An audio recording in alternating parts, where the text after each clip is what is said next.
Don't tell anyone. Don't tell anyone. But you've possibly found the best kept secret in business. He's handsome. He's loud. He's got some tattoos.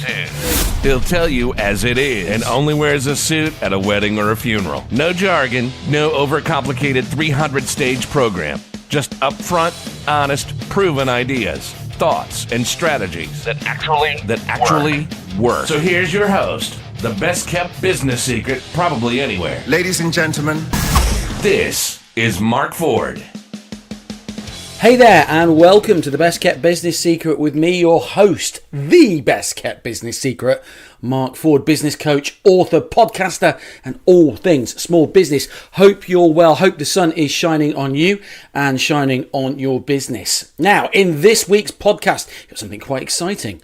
I'm going to ask you 8 questions. Yes, 8 questions that are going to make you connect with your business in a way that you have never connected before. And more importantly, these 8 questions are going to help you connect with your customers like you have never connected before.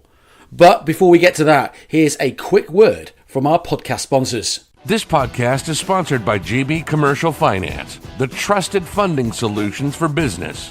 JB Commercial Finance are experienced whole-of-market commercial finance brokers and will help you and your business raise money no matter your circumstances. Whether you're investing in your business, have cash flow challenges, or you're looking to acquire commercial premises, get in touch with us now for independent, expert, and honest advice. For a free, no-obligation assessment, find us at www.jbcommercialfinance.co.uk or call 0116-3440-322. JB Commercial Finance is fully authorized and regulated by the Financial Conduct Authority and are proud members of the National Association of Commercial Finance Brokers. So, coaches everywhere, how to run my business. Really? Well, if that is the case, then they're instructors and not coaches, managers and definitely not coaches. See, coaching involves asking questions and listening to the answers. Asking questions that will stimulate further thought, new ideas, and a very, very different perspective. Now, every time a coach asks a question, they should also be prepared for a different answer. Why? Well, because the person replying is unique. Their experiences, knowledge, thoughts, and attitudes are all built up over a period of time with their own unique perspective. It's like 2 people in the same room, sat in the same way, dressed identically, and eating the same food. Because of prior experience and events, the perspective of that moment in time will be completely different, no matter how identical things seem. So, should coaches and gurus tell you what to do? Well, theoretically, no. There are always the right things to do and the wrong. There are building blocks that every single business that should be in place, but on top of that is your uniqueness and your personality. You see, no one can tell your story like you can. No one else can be who you are. So let's celebrate it and make it part of your USP, your unique. So I'm going to share with you 8 questions that you should think on and try and implement them into your business, because they will make your business very, very different from everyone else. If you don't agree with me, that's fine. But if you think about it, whatever industry you are in, you could be a magician, you could be a PR expert, you could be an accountant, you could be a printer. But you come at the business, at your industry, at your niche, in a very, very different way to anybody else. Otherwise, you're not you. So, question number 1 is, what angers you? You see, every superhero needs a bad guy. Without one, the superhero has nothing to fight against. Are there specific things that evoke a compassionate anger in you? So, a key point of differentiation, I suppose, is it's not about road rage or poor service or leaving the seat up. We're talking about the systematic things that evoke a desire to intervene in a situation as an act of compassion or to rectify a great wrong. As an example, What angers me is that I stand on my own 2 feet. I am my own business. I am my own businessman. I stand in front of my business. Yet I don't understand why there are coaches out there that are part of a franchise. You see, what angers me is that these guys are helping businesses grow. But why should they trust you if you can't run your own business? Question number 2. What makes you cry? Now think about the last several instances that caused you to cry. Movies are pretty much fair game too. And I've noticed that I almost always tear up whilst watching those kind of stories of the underdog who overcome some incredible odds. This is a clue to me that my greatest work may somehow involve fighting for those who are oppressed or unheard. A great example of that, I guess, are social enterprises. But in one instance quite recently, I helped a chap that approached me at a networking event. Quite simply, he had £3 and 3 pence in his bank account. He'd gone to other business coaches and they didn't want to know because he hadn't got the money. When I sat down and chatted to him, he was actually going about his business all wrong. When he gave me his CV, he had qualifications and experience coming out of his ears. In fact, he'd won several awards, and the best thing was he'd worked with blue chip companies.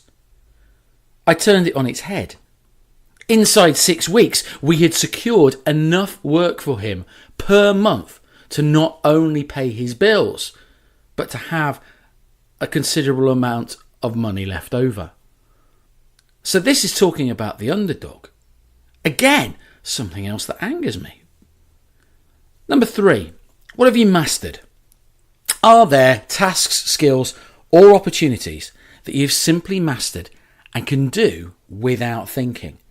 Now, these low-friction activities might give you a clue to ways you can continue pursuing your voice. We learn through action, observation, then correction. Start with what you do well and work your way towards your goal. Number 4, what gives you hope? What do you look forward to? What great vision do you have for your future and the future of others? See, hope is a very, very powerful motivator and can give you a clue to the ways in which you may be able to compel others to act. Number 5, if you had all the time and the money in the world, what would you do? It astounds me how few people have asked themselves this question, and it astounds me. In fact, it just astounds me more how few people can arrive at an answer when they do. You see, we believe that a lack of resources is the obstacle to our happiness and fulfillment, but for many of us, the limitation has absolutely nothing to do with a lack of money or time. See, the limitation is our fear of falling short of our own self-perception. We point fingers at others because we can't reconcile our own fear of engagement. We don't think about the limitless possibility because we're afraid of what would happen if we were to get to it. So are you afraid of success? Is it you're not afraid of failure, but actually you're afraid of success?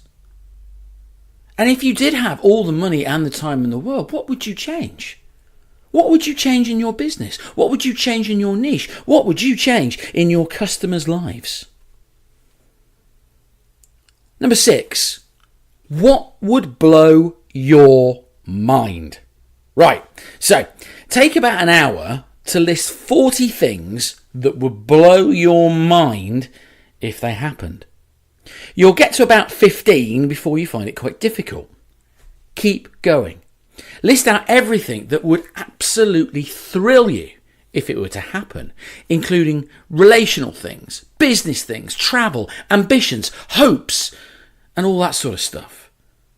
It's a great way to identify patterns in your motivation. So one of the things of a colleague that I know is that she loves to take holidays. She has taken 4-5 holidays per year. She has now branched out into organising holidays for members of the public, for business people, travel arrangements. And do you know what blows her mind? Is that all she ever wanted someone to do was to actually put something in place that would be the perfect getaway. So not only does she do it for herself, but she now does it for other people. Number 7, what platform do you own? No need to start over. Build from where you are. What platform do you already have for self-expression? What foundation can you build on to begin affecting the kinds of change you'd like to see? Never trust someone who says they want to see the world change, but can't affect change in their own community. In the same way, you should never trust a fat fitness coach. Now, by this, I mean if somebody wants to change the world, one of the key things you need to do is dominate your local area. If you can't dominate your local area, your local town, your local city, in your niche, in your business, you're not going to change the world. So something needs to change. Which leads me on lovely to number 8. What change would you like to see in the world? If you could identify a single thing, a big change that you would like to see before you die, what would it be? What would be different about the world because you lived? Now, don't be afraid to think big, but be specific. You may not be the one to lead this change, but you may be able to play a significant role in it. And by the way, think relationships here too. The biggest change you and I have is the capacity to change people's lives. So give it a go. You might surprise yourself with the answers, but amaze and reach out to your ideal customers and clients at the same time. Ask these questions. Find your tribe. Find the people who believe in what you believe. Don't be afraid to ask all these questions that I've asked you. You will find connections on some of the weirdest and strangest levels, but those are your ideal customers and clients. It's all about unlocking the minds of those people to tell you what they want, how they want it, when they want it, and how much they're bloody willing to pay for it. It's part of your USP. One of the biggest things that has happened to all the businesses that have failed so far this year in 2018 is they never ask questions. And if they did ask questions, they asked questions of people who didn't want change, who were quite happy with the status quo. Just think about your son or your daughter or your niece or your nephew. My son's 14. My son is going to be doing jobs that have yet to be created.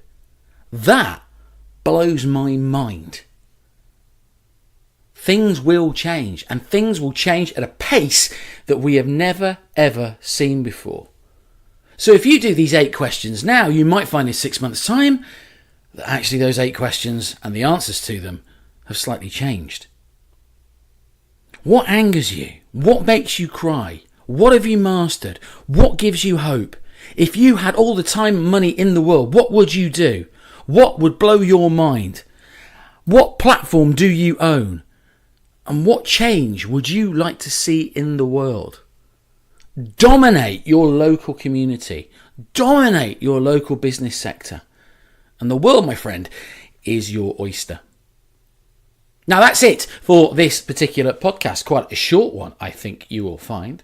But hang around, because after the sponsors advert, there will be a special 2.5 minute question that I'd like you to consider, that I've ripped off one of my videos on my YouTube channel.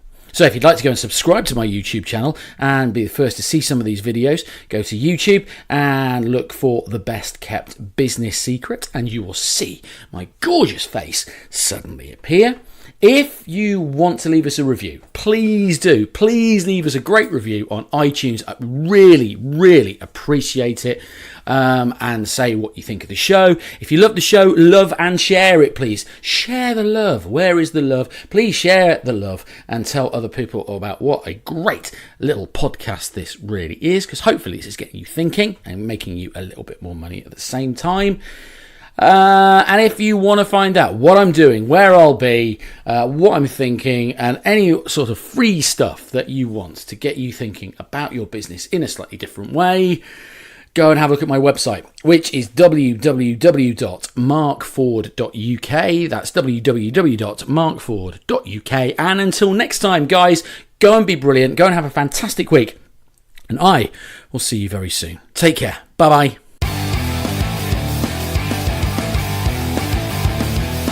Hey everybody, hope you're well. Just a very short video to ask you a very simple question. Is your business a bit like Jenga? Now, for those who don't know what Jenga is, 1, where have you been living? And 2, is that cave nice and comfortable? But, just in case you don't know what Jenga really is, it's that popular party game that is made out of 54 wooden blocks, and it's been created by the now probably very well minted Leslie Sharp. And what happens is that you are to increase the height of your wooden tower by removing blocks from lower down. The loser of the game is the first one to topple the tower. So, is your business a bit like Jenga? Now, every good, successful business has solid foundations, whether they be the products and services they offer, customer services, their finances, their marketing, their strategy, and their processes. Now, as many businesses grow and expand and get better over time, the successful ones look after the base, the core foundation of their business. But there are many other businesses out there that don't do that. They start taking little bits away from their marketing budget. They start taking little bits away from their finances. They start losing the process. They start losing bits and pieces of the foundation. So much so that when times get tough, the tower falls over. So, is your business a bit like Jenga? Are the processes in place in your business right now the same as when you started? Are they fit for purpose? Are your finances absolutely fit for purpose? Is there money put away for tax day or VAT bills or corporation tax? Are your products and services still selling at the same rate? Do you still hold products and services that just don't sell? Are you marketing consistently and constantly like you did at the very beginning? So what you need to do is you need to look after the base, the foundations of your business. If not, your business will eventually topple over.